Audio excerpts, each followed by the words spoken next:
ನೋಡಿ, ಯಾವಾಗೊಬ್ಬ ಕನ್ನಡಿಗನ ಸ್ವಾಭಿಮಾನಕ್ಕೆ ಪೆಟ್ಟು ಬೀಳುತ್ತೋ ಅದರಿಂದ ಏನಾಗುತ್ತೆ ಅನ್ನೋದಕ್ಕೆ ಒಳ್ಳೆ ಉದಾಹರಣೆ ಇದೆ. ಅದೇ ಕದಂಬ ಮಯೂರವರ್ಮನ ಕತೆ. ಇವರು ಯಾರು ಗೊತ್ತಾ? ಕನ್ನಡ ಮಣ್ಣಿನ ಮೊದಲ ಸ್ವಾತಂತ್ರ್ಯ ರಾಜ. ಆದ್ರೆ ಅವರು ಮೊದಲಿನಿಂದ ರಾಜನೇ ಆಗಿರಲಿಲ್ಲ, ಒಬ್ಬ ಸಾಮಾನ್ಯ ಬ್ರಾಹ್ಮಣ ಯುವಕ ಆಗಿದ್ರು. ಮಯೂರವರ್ಮ ಓದಲು ತುಂಬಾ ಇಷ್ಟಪಡ್ತಿದ್ದ. ಹೀಗಾಗಿ ಉನ್ನತ ಶಿಕ್ಷಣಕ್ಕಾಗಿ ಕಂಚಿಗೆ ಹೋಗ್ತಾರೆ. ಅಲ್ಲಿ ಏನಾಯ್ತಂದ್ರೆ, ಪಲ್ಲವರ ಅರಮನೆಯಲ್ಲಿದ್ದ ಒಬ್ಬ ಅಶ್ವಪಾಲಕನು ಅವರನ್ನು ತುಂಬಾ ಕೆಳಗೆ ನೋಡ್ತಾನೆ. ನೀನು ಕೇವಲ ಓದುವ ಬ್ರಾಹ್ಮಣ, ರಾಜಕೀಯ ಆಚಾರ ವಿಚಾರಗಳ ಬಗ್ಗೆ ನೀನು ಮಾತಾಡೋ ಹಕ್ಕೇ ಇಲ್ಲ ಅಂತ ಹೇಳ್ತಾನೆ. ಆ ಮಾತು ಮಯೂರವರ್ಮನಿಗೆ ತುಂಬಾ ಆಳವಾಗಿ ತಗುಲುತ್ತೆ. ಅವನು ಅಲ್ಲಿ ಕಣ್ಣೀರಿಡಲಿಲ್ಲ, ಜಗಳವೂ ಮಾಡಲಿಲ್ಲ.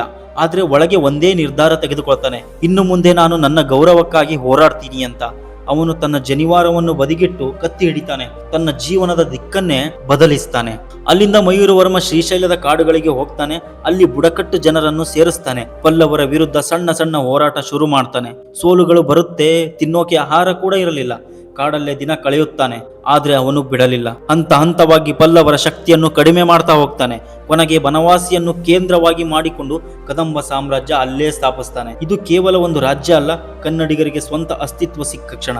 ಮಯೂರವರ್ಮನಿಗೆ ಬನವಾಸಿ ಅಂದ್ರೆ ತುಂಬಾ ಪ್ರೀತಿ. ಅದೇ ಕಾರಣಕ್ಕೆ ಎಲ್ಲಿ ಹುಟ್ಟಿದ್ರು ಬನವಾಸಿಯಲ್ಲಿ ಹುಟ್ಟಿದ್ರೆ ಪುಣ್ಯ ಅಂತ ಮಾತು ಚಾಲ್ತಿಗೆ ಬಂತು. ತನ್ನ ಭಾಷೆ, ತನ್ನ ಮಣ್ಣು, ತನ್ನ ಜನ, ಇವೆಲ್ಲ ಅವನಿಗೆ ಜೀವದಷ್ಟು ಪ್ರೀತಿ. ಈ ಕತೆ ನಿಮ್ಗೆ ಏನ್ ಹೇಳುತ್ತೆ ಅಂದ್ರೆ, ಯಾರಾದ್ರೂ ನಿಮ್ಮನ್ನು ಕೀಳಾಗಿ ನೋಡಿದ್ರೆ ತಕ್ಷಣ ಕುಗ್ಬೇಡಿ.